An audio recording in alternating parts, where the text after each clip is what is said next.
My wife and I have been married for 7 years. We both have teen daughters. My wife's daughter has lived with her dad her entire life. My wife is an excellent mother, but her ex was moving across the country and she knew he could give her a better life than she can. 2 years later, they moved back to his home country, approximately 12 or 18 hours from us by plane. They flew my wife out to visit them a few times a year, and they sent her to visit us during her summer vacation. He got a job approximately a half hour from us, so we've had her 50-50 for the past few months. The thing is, we have a 2-bed, 1-bath house in a good neighborhood. My daughter has had her own room her entire life, and she didn't take it well when she heard she had to share. She's tried blocking my stepdaughter from their room, threw her stuff out the window, and tries to make my stepdaughter uncomfortable so she'll leave. Last week, my stepdaughter got here, sat on her bed, and almost immediately ran out coughing and covered in a rash. My wife had to use her daughter's EpiPen and call 911. We didn't have a car at home. She and her ex got into a fight at the hospital and she got kicked out, and her ex is refusing to allow stepdaughter into the house. Ex is legally able to do this because he has full custody. We have a camera to monitor the dogs, and if the bedroom door is open, you can see into the girl's room. We'd also just moved the camera and hadn't gotten around to telling my daughter yet. We decided to check the cameras, and we saw my daughter bringing nuts into the room and eating them on my stepdaughter's bed before touching everything my stepdaughter owns. My stepdaughter is deathly allergic to nuts. Nuts are not allowed in the house, but you are allowed to eat them in the garage, and you have to scrub your hands before you come back in. My wife, understandably, was furious when she saw it. She stormed into the girl's room, started screaming at my daughter, and told her to get the heck out of her house. I talked my wife into letting my daughter pack a bag, and I arranged for my brother to pick her up. My wife is adamant that my daughter is no longer allowed to step foot inside her house. We filed a police report, and the plan is for her to stay in a group home or boarding school for the next couple years. Now my family and my daughter's mom are pressuring me to leave my wife so I don't have to send my daughter away, but I'm refusing to leave, and I agree with my daughter's punishment because she hurt a person and caused my wife to lose her daughter. Ex isn't letting her into this house. Now I'm being called a bad parent by everyone except my brother, who's putting her to work on his farm until we find a more permanent arrangement, for choosing my wife over my kid. Am I the idiot? Edit, my daughter's mom is not able to take care of a child. Jesus, man, what is up with your daughter? You are not the idiot. This is a hard punishment for your daughter to bear, but she did an absolutely terrible thing. She acted with intent to seriously harm your stepdaughter and essentially risked her life for this little stunt. Being a teen is young, but not too young to understand the gravity of her transgression. If your wife is to have any chance of salvaging her relationship with her daughter, she needs to demonstrate that she's acted decisively to protect her daughter from further harm in this situation.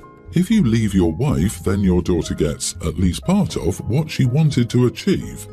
OP, you're not choosing your wife over your kid. You're choosing to show your kid that her actions have serious consequences. If you leave your wife, then won't this little stunt basically accomplish exactly what she wanted?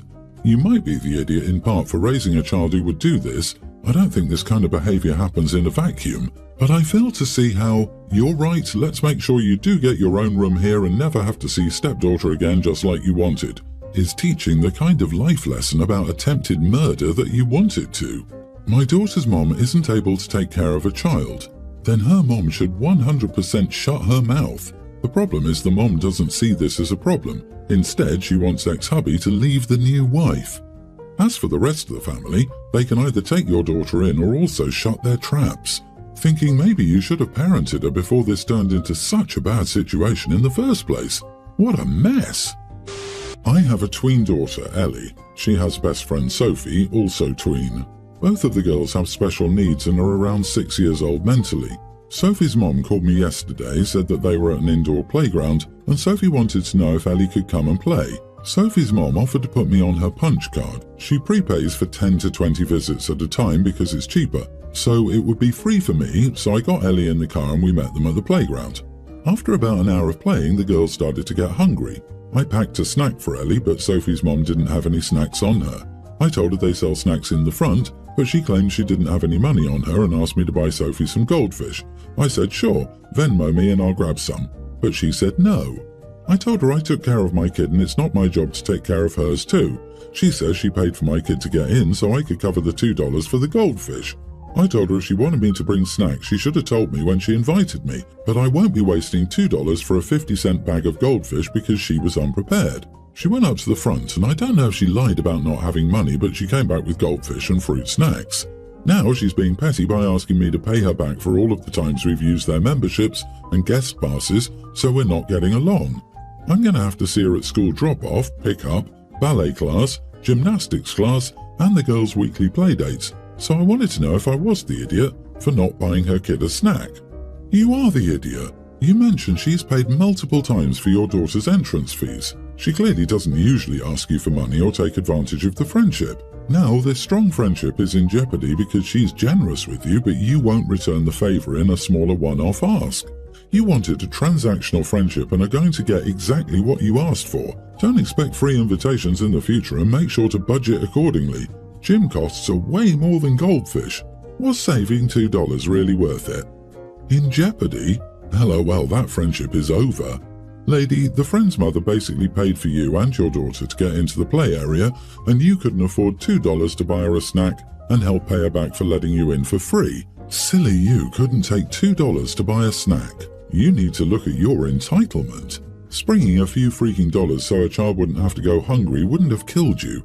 Don't worry though, you and your daughter won't be receiving any invitations for playdates anytime soon.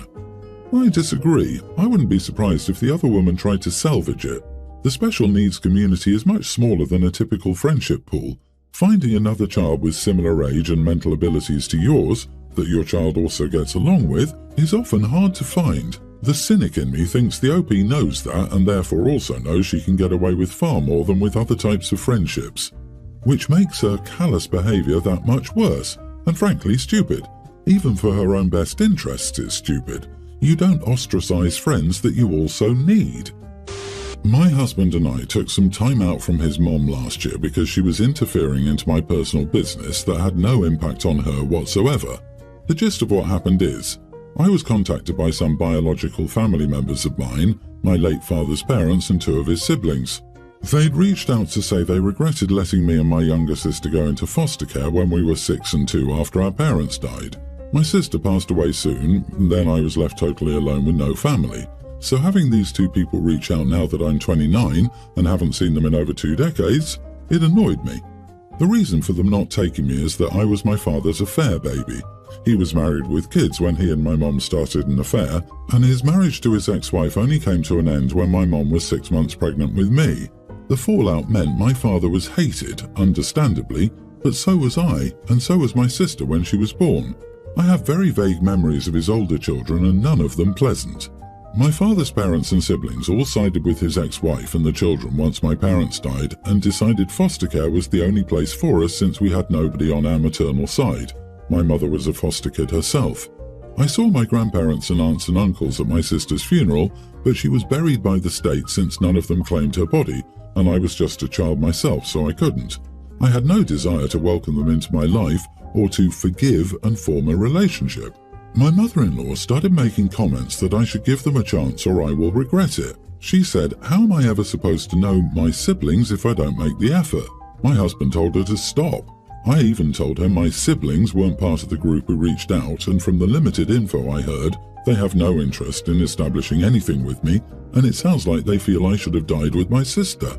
Mother-in-law said it didn't mean I shouldn't try, and then she wanted to know their names so she could talk to them. After her not letting up despite my husband telling her multiple times, we decided to take that break from her. Then, a little over a week ago, she showed up and told me she found them on Facebook and was waiting for them to accept a message so she could talk to them and fix things for me. I lost my temper and told her to stay out of things that don't concern her. She told me not to curse and she was trying to help. My husband was furious with his mom when he got home. They argued and then his brother got involved and basically said I should have just shut the door in her face and let my husband deal with her, like I was mean to her. So now I'm wondering if he's right and I was wrong to engage and say what I did. Am I the idiot? I can't stress this enough. Not the idiot. She kept meddling in your business and doing things against your will, which she has no right to do. And you're absolutely right to want no contact with your bio family after what they did to you and your sister. I'm very sorry for what happened to you, and your mother-in-law needs to learn to respect people's boundaries. You're absolutely right. I'm horrified that they did this to 2 innocent children. Hubby's brother is a flying monkey. Don't be mean to my mommy. My foot. They've been raised by someone with no boundaries, and now he's showing he can't stay out of things that aren't his business either. This. She wants a lifetime drama with a happy reunion, and she wants to be the fairy godmother-in-law who orchestrated it. It's self-serving and despicable. Your mother-in-law crossed a boundary and clearly doesn't respect your wishes.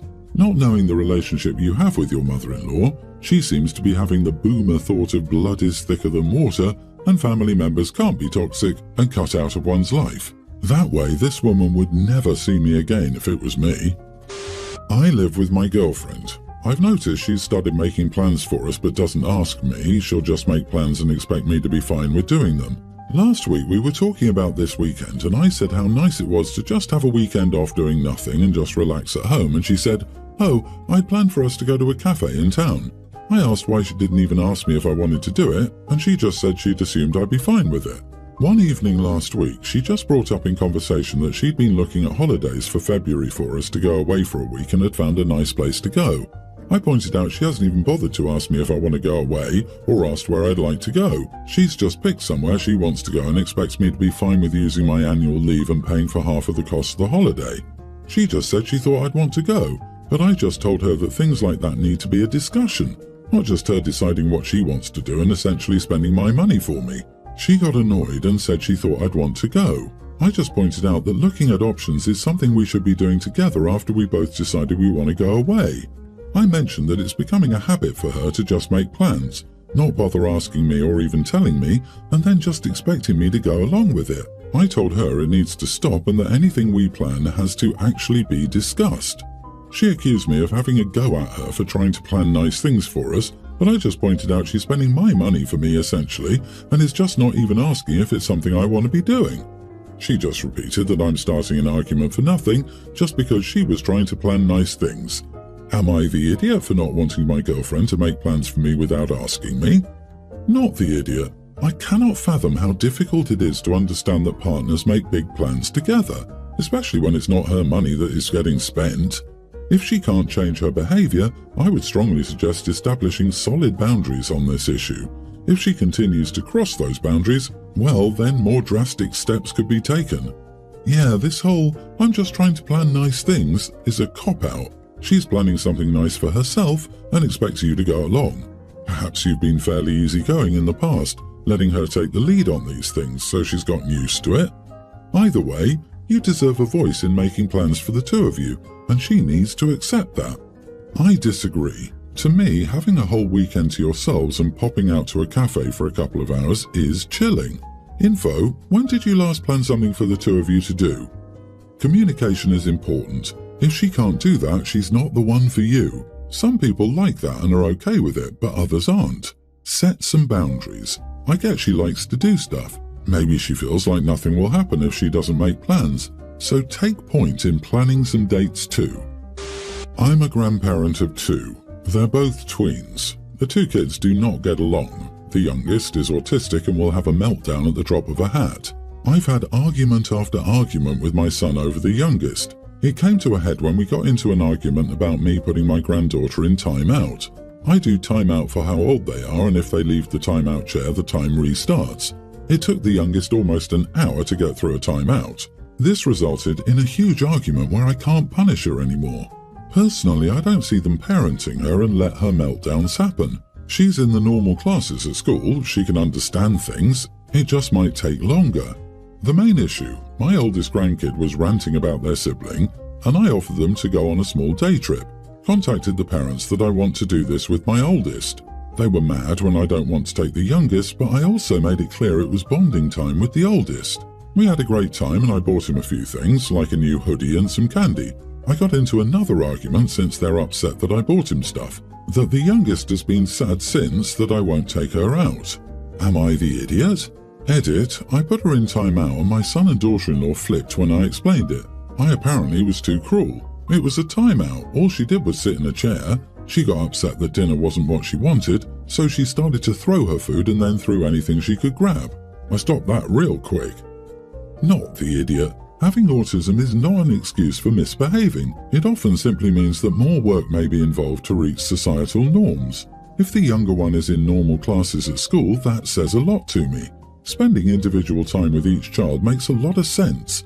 Since the parents have placed limits on how you manage the second child, it also makes sense that you don't spend as much time with that child. Unfortunately, the older child is probably often set aside because of the meltdowns the younger child has. So you spending time with the older child is especially good, so that your older grandchild gets some me first time.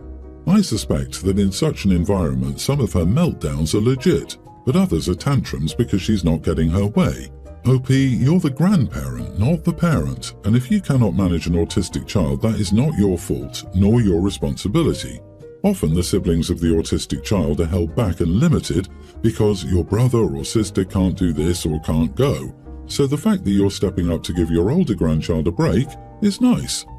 You are the idiot. Your method of doing timeout clearly doesn't work as discipline for your autistic grandchild, but you insist on using it anyway because it's what you do. That makes you an idiot. Please read about autism and masking. A child may be able to do something at school, but not be able to do the same thing at home because they've used themselves up masking throughout the school day and have nothing left. Also, if you have one-on-one time with the oldest, you need to also do that with the youngest. Right now, you're only making her feel like a monster. This is so cruel of you. Figure it out. You're the damn adult here. Act like one.